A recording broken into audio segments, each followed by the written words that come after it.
Let me tell you something about power. I mean, not the kind that comes from money, not the kind that comes from status or titles or credentials. I'm talking about the oldest kind of power, the kind that existed before all of those things. The power to make someone feel something, to change the temperature in a room with words, to take a stranger's chest and tighten it or crack it open or fill it with something that they haven't felt in years, using nothing but the arrangement of sentences. To make someone lean forward when they're meant to scroll past, to make them stay up late at night, past midnight, finishing something that they didn't intend to start. Now, that power has a name, and it is called storytelling. And I want to be honest with you from the very beginning of this video. Storytelling is not a skill for writers. It is not a skill for marketers or filmmakers or novelists. It is the foundational skill of every person who has ever built anything, a business, a movement, a career, a legacy. Every product that sells is a story. Every brand that endures is a story. Every person who leads is first a storyteller. Every creator who builds a genuinely loyal audience is not just producing content.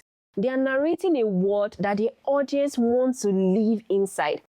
And the inverse is also true. Every creator who stays stuck despite their talent, every brand that should be winning but isn't, every message that should land but doesn't is suffering from the same silent problem. They cannot tell a story. Not because they lack intelligence or do not have anything to say, but because no one has ever taught them how. Today, I am going to teach you not the surface level version, not the use a hook, add emotion. I mean the deep version, the structural, psychological, almost surgical understanding of what a story is and how to use one to change the way people think, feel, and move. And I'm going to diagnose what your storytelling problem is, then give you 5 laws to tell stories so good it freezes everyone in the moment each time. So let's begin. This is what most people do when they try to tell a story. They share information, they describe what happened, they list the sequence of events, they explain the context, they cover the background, they tell you what they did and what happened next, and then what happened after that. And somewhere around the 3rd paragraph, the audience's eyes glaze over and they just leave. And the creator looks at the analytics and then think, my content isn't interesting enough, or, my content is not just good enough. But that is a very wrong diagnosis. The content is fine. The problem is just the container. Information is not story. A timeline is not story. A sequence of events is not story.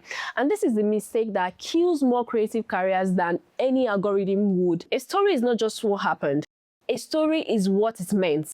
Now, I need to say this again in order for you to grab it. A story is not just what happened. A story is what it meant. The event is just raw material. The emotion is the architecture. What transforms a sequence of events into a story is tension. Now, I'm going to explain this very well. I mean the gap between what is and what should be, between who someone was and who they became, between the problem and the resolution. Now, that is what they do in movies, and that is why you keep watching to the end. Without tension in a story, you don't really have a story. You just have a report, and nobody shares a report. Nobody cries at a report. Nobody feels seen by a report or stays up late to finish one. But a story, I mean a real one, a real story does things to people that logic can never do. And most people are bad at storytelling, not as a result of lack of skills in any way, but because they're afraid of the vulnerability that real storytelling requires. Because here's the thing about a story that actually moves people. It has to be true. Not oversharing, please. Not necessarily autobiographical, but emotionally true. I mean, specifically true. It has to name something real, something felt, something that exists in the actual texture of human experience rather than the polished, performative version of it. And most creators, I mean, most people, they are terrified of that. They share the highlights reel because the highlights is safe. They give you the lesson they learned after they figured it out because that version is more tidy. They show you the transformation without the humiliation they had to go through. The success without the shame. The arrival without the disorientation of not knowing where they were going. And the audience, the truth is that they feel it. They feel it. They feel the distance. They feel the performance. They see someone presenting themselves rather than revealing themselves. And they scroll past. That is what is happening. Now, this is not because the content is bad in any way, but because it wasn't real. Now, the most dangerous storytellers I know, the ones whose word stop people cold, whose assets people screenshot and send to their friends, whose video people watch twice, they share specific, ugly, honest, costly truths. They don't just say, I struggle and then I made it. Nah, they don't do things like that. They say things like, there was a Tuesday in October when I had been doing this for 2 years and I sat in my car in a parking lot and cried because I genuinely did not know I was fooling myself. Now, do you feel the difference? Now, I feel it. I hope you do. The first version tells you something happened, and that's it. The second version puts you in the car in the moment where it is happening. That is the gap. And the only thing standing between your current storytelling and that level is the willingness to be that specific, that honest, that present in your own experience. And most people won't do it, which means that the ones who will hone the room. So here they are, 5 laws. Learn them, practice them, and watch what happens to your content, your conversations, and your ability to move people. Law 1, start in the middle of the fire. Amateur storytellers start at the beginning. They give you the background, the context, the setup, and by the time they get to the interesting part, you've already left. Dangerous storytellers, on the other hand, start inside the moment. Not let me tell you about the time I almost quit. That's very bland. But I was staring at the screen at 2 a.m. and I was about to close the laptop and walk away from everything I'd spent 3 years building. Now, you're already inside. The tension is immediate. The audience is leaning forward because they've decided to. You've kind of attracted them with just your story. This is called media res, Latin for in the middle of things. And it is the oldest narrative trick in human history because it works on a biological level. Your brain is wired to complete unresolved patterns. The moment I drop you in the middle of a tense situation, your nervous system needs to know how it resolves. You are psychologically compelled to stay. Now, here's the practice for you. Take the next story that you want to tell. Find the single most tense, most alive moment inside it. Start there. Build backward only if absolutely necessary. Trust your audience to follow. Law 2, the specific detail in the whole story. This is the difference between a story that fades and a story that haunts. Vague is you saying it was a difficult time in my life.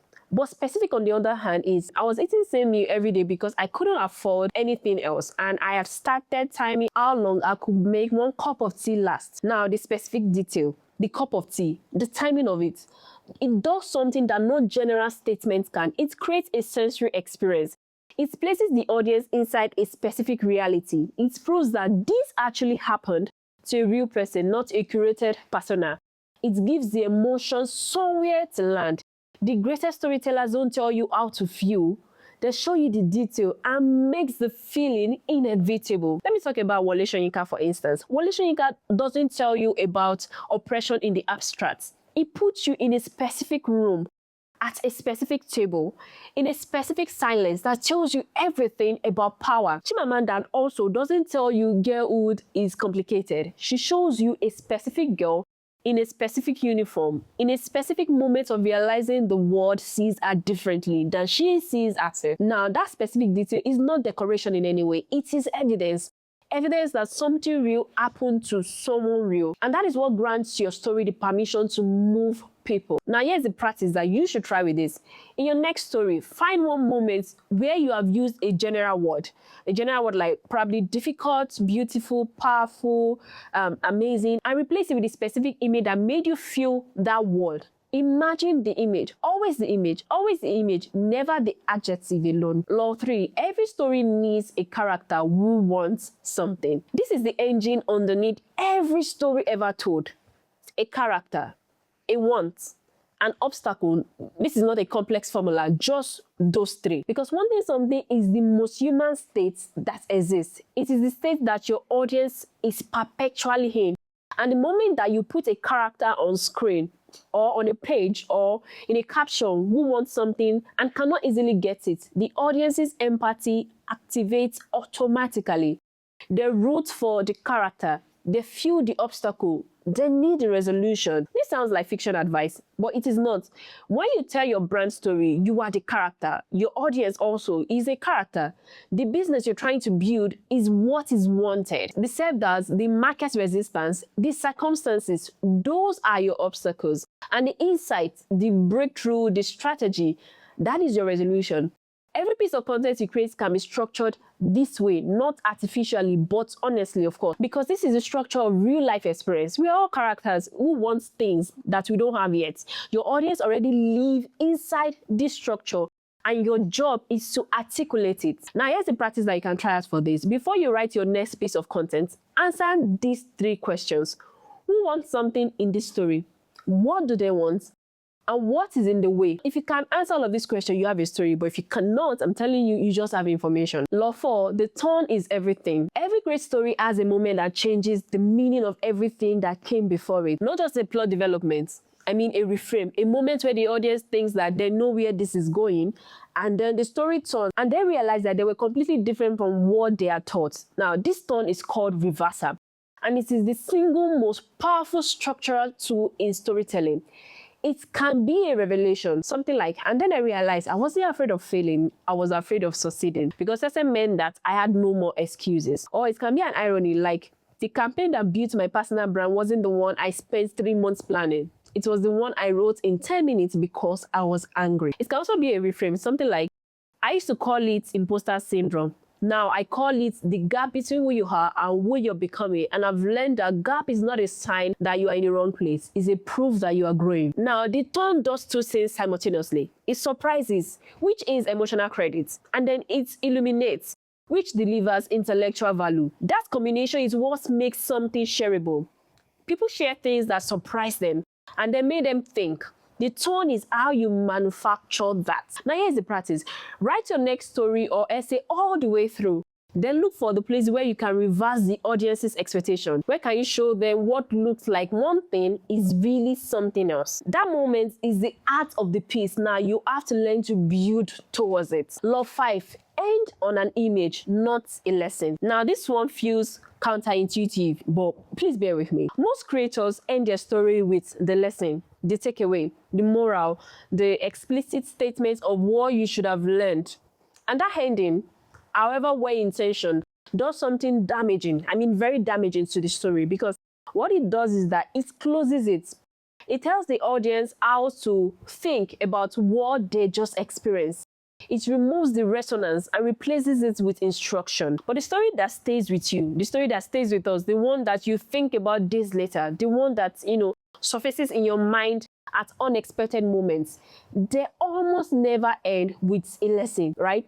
They end with an image, a detail, a final moment, a specific, concrete, sensory things that contains the meaning without stating it. Not something like, and that's what I learned, that failure is just the beginning of the real journey. Nah, that's very blunt and absolutely predictable, and it just closes the whole thing. But closing with sentences like, I closed the laptop, I walked outside, the city was still going. Taxi, street vendors, a woman laughing to her phone. And for the first time in months, I didn't feel behind. I just felt alive. Now see that. That's amazing. That's amazing, right? The image lets the audience complete the story themselves, and the story they complete in their own mind, using their own emotional association, their own memories, their own version of that feeling is always more powerful than the one that you hand over to them. Do you get it? So end on the image. Trust your audience to find the meaning. That trust itself is an act of respect, and your audiences, they feel it. So here's the practice you should try with this law. Take the last 3 pieces of content, you publish. Find where they end, and if they end with a lesson or a call to action only, try rewriting the final line in a specific image. Take your time. This is what I want to leave you with. Storytelling is not a talent that you are born with or without. It is a practice, a daily deliberation, patient practice of paying attention to your own experience closely enough to articulate it, and caring about your audience enough to make them feel it. I'm literally still learning too, right? The people who become dangerous at this are not the most naturally gifted writers. No, they are the most honest observers, the one who notice the specific detail, who feel the tension in a moment and refuse to flatten it, who are willing to be inside their own experience rather than above it. That is learnable. That is for you if you decide it is. Start in the middle of the fire. Use the specific detail. Give your character something to want. Find the tone and then end on the image. 5 laws, not rules. Remember, these are not rules, they are laws because they are not arbitrary. They are the architecture of how human beings have been receiving and transmitting meaning since before writing existed. Since fire and darkness and someone saying, let me tell you what happened. You have a story worth telling. You have experiences that articulated precisely will stop people mid-scroll and make them feel less alone in whatever they are carrying. You have a perspective that, given real structural form, could build a career, a community, a legacy. The only question is whether you will take the craft seriously enough to learn it. Tell the story that only you can tell. I mean, tell it dangerously. Be unfairly good at storytelling. Be unfairly good. Now, go tell that story.